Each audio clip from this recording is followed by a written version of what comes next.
શું જોઈએ છે?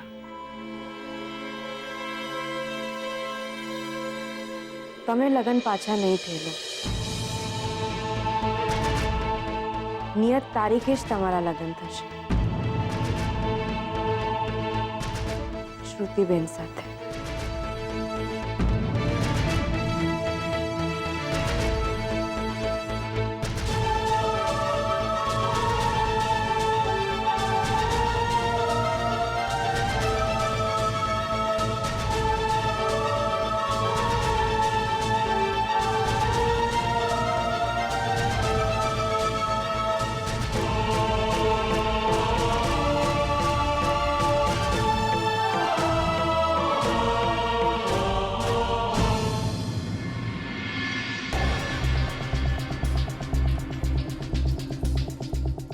તમે કોણ છો અને શોધન માટે આટલી બધી શા માટે પૂછપરછ કરી રહ્યા છો એ મને નથી ખબર, પણ એક વાત ચોક્કસ કહીશ કે શોધનના સિવિલ મેરેજનો કોઈ કેસ હું નથી લડી રહ્યો.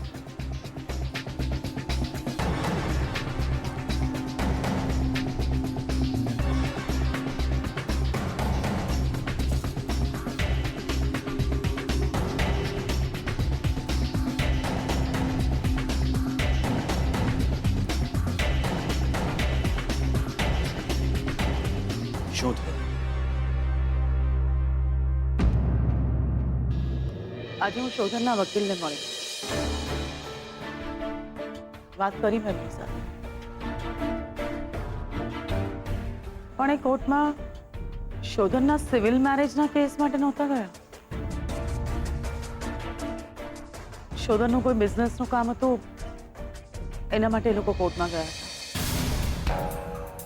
ઓહો કલ્પના, હજી તું અહીંયા જ અટકી છે? કૈલાશ પંડિતજી. શું પંડિતજી? હા, શું પંડિતજી? કલ્પના, કુંડળી, નસીબ, આ બધી વાતો છે ને, બધી ધારણાઓ હોય છે. અમારા એક પંડિતજીએ મારી કુંડળી જોઈને કહ્યું હતું કે આ છોકરો પોતાના જીવનમાં કશું જ નહીં ઉકાળે. શું થયું?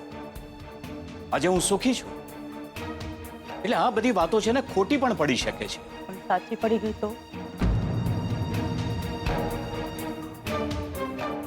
શ્રુતિના નસીબમાં સાચે જ બીજવાર હશે તો? શોધનની જિંદગીમાં સાચે જ કોઈ બીજી છોકરી હશે તો? હવે આનો જવાબ તો શોધન જ આપી શકે.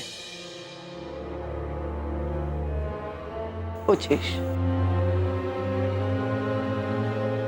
હું શોધનને પૂછીશ. શું શોધનને પૂછીશ? હા? અરે કલ્પના, દીકરી આપવાની છે ઘરમાં. એ લોકો ભલે આપણને છોકરીવાળા ન ગણતા હોય, પણ એ છોકરાવાળા છે. શોધન શ્રુતિ સાથે લગ્ન કરવાનો છે, અને જો એને બીજી કોઈ છોકરી ગમતી હોત તો એ શ્રુતિ સાથે લગ્ન કરવાની હા શું કામ પાડે? કલ્પના, આ નવું જનરેશન છે. 100 વાર વિચાર કરીને એ લોકો હા પાડતા હોય છે, અને ના પાડવી હોય ને તો સગા બાપની પણ શરમ નથી રાખતા.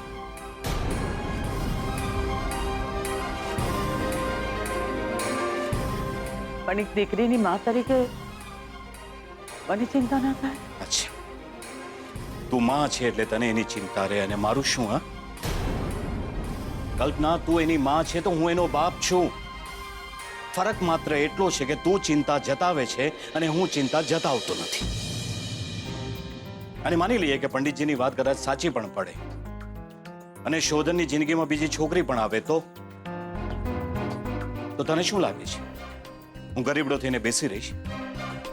હું શોધનને હાથ જોડીશ કે ભાઈ મારી દીકરી સાથે અન્યાય ન કરે એમ?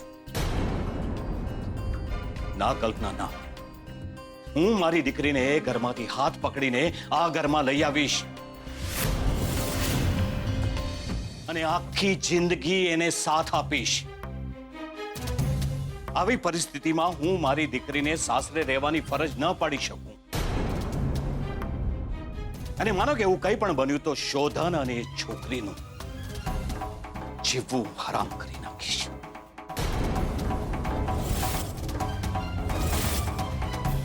કલ્પના, શોધનના હજી લગ્ન નથી થયા, અને મને નથી લાગતું કે શ્રુતિ સાથે લગ્ન કરે એ પહેલા બીજી કોઈ છોકરી સાથે લગ્ન કરે.